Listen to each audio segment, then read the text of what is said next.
Hello, everyone. My name is Phawx. I have to do these silly thumbnail transitions now.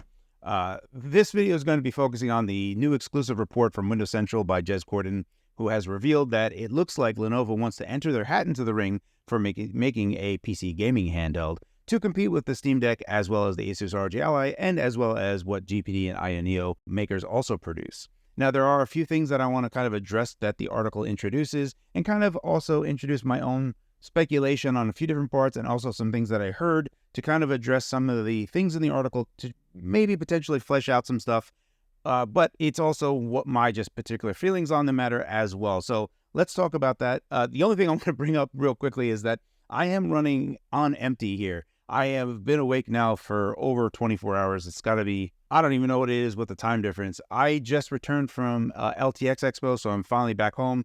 Flew back. I got no sleep whatsoever. I took a red eye and got no sleep. So I am running on absolute fumes here. I have just returned from the LTX Expo in Vancouver. I had a fantastic time. Shout out and thank you to Phawx and Shank Mods for joining me on the Future of Handheld Gaming panel. I was also on a podcast with PC World talking about the future of handheld gaming. So that was a really cool day. Saturday was just jam-packed, but also just being with all the different creators, just the amount of talent that was there was really cool to just kind of talk with everyone and meeting everyone. So just having cool conversations with everyone. But let's get back and talk about other future handhelds like the Lenovo entering into this space. Let's address a few different things. I'm going to read a few passages. Again, if you wanted to read the full article, it'll be a link in the description field below. Let's kind of just target a few different things here. So let's read what's in the article. All right, so what you need to know. According to our sources, this is Windows Central, Lenovo is gearing up to enter the handheld PC gaming arena.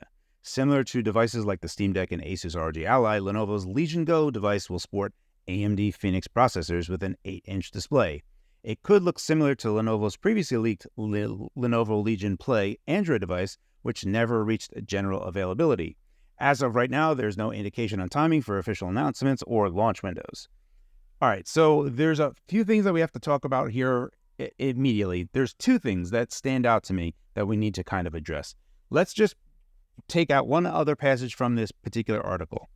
While details are scanned right now, we understand this will sport AMD's new Phoenix processors, which the chip firm describes as ultra-thin, focused on gaming, AI, and graphics for ultrabooks.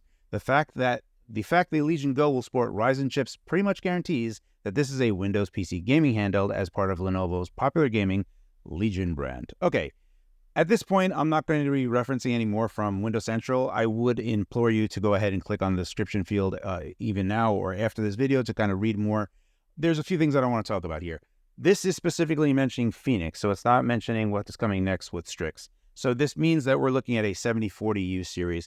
Now, I don't believe that this will be using 7840U or 7640U. Instead, we're going to be looking at what is in the Asus ROG Ally, which is the Z1E. Now, the Z1E in this part is a little bit of speculation and also things that I've heard. So the Z1E right now is exclusive to Asus. However, that exclusivity is coming to an end soon, and other companies, Lenovo, MSI, Alienware, Acer, all of these other companies can start entering into this arena as well. The problem is that, and this part of speculation for me, is that AMD needs to make sure that if they are going to create a new market segmentation to address PC gaming handhelds, that they do not cannibalize what their laptop sales are, because if they were to just basically give the same full-fat 7840U, 7840HS, 7945HX 3D, these chips that are going in laptops are their high-end laptop ultrabook stuff. That goes to $1,200, $1,400, $1,500. If you could get the same performance and everything's in it on a $700 handheld, why wouldn't you just get that? So for me, speculation-wise, AMD understands two things. Number one is that gamers already have a fixed viewpoint on what they're willing to pay for gaming consoles. So for the Switch, you're looking at something that's $200 for like the Switch Lite, or $350 for the Switch OLED, or somewhere in between for something else. Now, that is the console market. The Steam Deck starts at $400 and ends at $650. Both of these companies, both Valve and Nintendo, still make money on the software that they sell to everyone.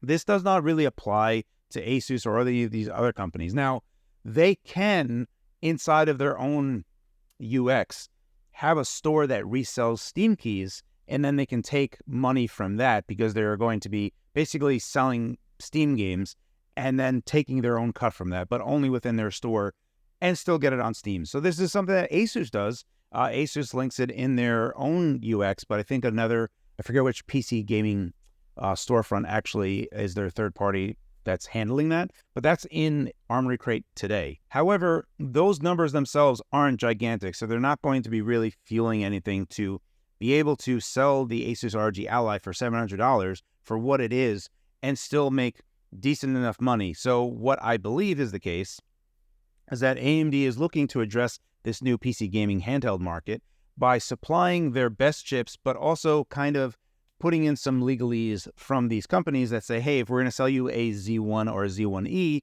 or a Z2, the Z series of AMD's market segmentation now, they can only go into handhelds. And a handheld is defined as something that doesn't have a keyboard, something that doesn't have a touchpad or a mouse trackpad, and basically has analog sticks and a D-pad and face buttons as its main inputs. If it has that with the touchscreen, then that qualifies. A Z1E also has the XNDA components, their AI coprocessors on the 7840U, for example, disabled. So as time goes on and anything were to leverage those XNDA AI coprocessors that are on 7840U Ultrabooks, these handhelds would not be able to make use of those. So these are ways that AMD can target this market by giving something that is kind of chopped down a little bit, but all of the main performance is still there. So it's still as good as the 7840U insofar as gaming is concerned. But there's also some other trappings like not having a keyboard that they can address and sell these chips cheaper to companies like MSI, Lenovo, Alienware, Acer, etc. So you can sell them to these OEMs so that they can then get these chips at a cheaper price, but make it specifically to make a handheld. The next bit that I want to talk about is how thin the Lenovo Legion Play Android device is. Now, an Android device that the Lenovo Legion Play doesn't really need to dissipate a bunch of heat. So when we're talking about having the Z1E in there, it's going to need to be a bit thicker because we're going to need to be able to have a bigger battery in there as well as a larger heatsink and fan solution in there. Now, you can do dual fan kind of setup like Asus ROG Ally does. However, the ROG Ally still is a bit thicker than the Lenovo Legion Play is anyway. So while it could have similar trappings, it has to grow in some dimension. Now, having an 8-inch screen is something that I find valuable, and I think this is where we're going to start to see the market differentiation basically being appealing for a lot of PC gaming handheld type of stuff. Yeah, we're going to have the same basic chip, but they're going to start differentiating on how large or how small or what type of panel they are. The great news here is that because these bigger companies are coming into here, typically they're going to be making their own panels. So if they are making their own panels like Asus did, we are going to be looking at having a native landscape EDP display that potentially has VRR as well. So these are really big benefits for us in the PC gaming handheld space. Those are the only two things that I really want to address and try to give flavor to this. This is a bit of theory crafting on my end. However, it doesn't make sense for AMD to create the Z1, Z1E line of processors because the 7840U already exists. So if they wanted to, they could have just put the 7840U directly in the Asus ROG Ally, but AMD chose to create a whole new segment that is basically the same thing as a 7840U, but named different. So there is a difference in how they are selling it to these companies, 100%, especially with the cost. So that is very, very apparent to me, and that's something I want to address. So I would say that because from this article saying it is going to be a Phoenix chip, that is Z1E. It won't be Strix or something like that. So then we're not talking about Zen 5 RDNA 3.5. We're talking about Zen 4 RDNA 3. So we're very much going to be looking at something that is likely going to have the same exact performance that the Asus ROG Ally already has. So the only thing that we're going to be talking about is differentiation on how the form factor is and price. And those are the two areas that we're going to see it. You also might see more RAM. You might see like 32 gigs of RAM potentially. But we may not. Maybe AMD is stipulating that these have a max RAM configuration. That's something that I don't know. This is speculation for me.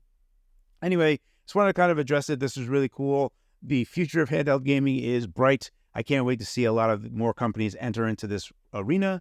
That's it for me, guys. I hope this was informative. As always, thank you for your time, and thanks for watching.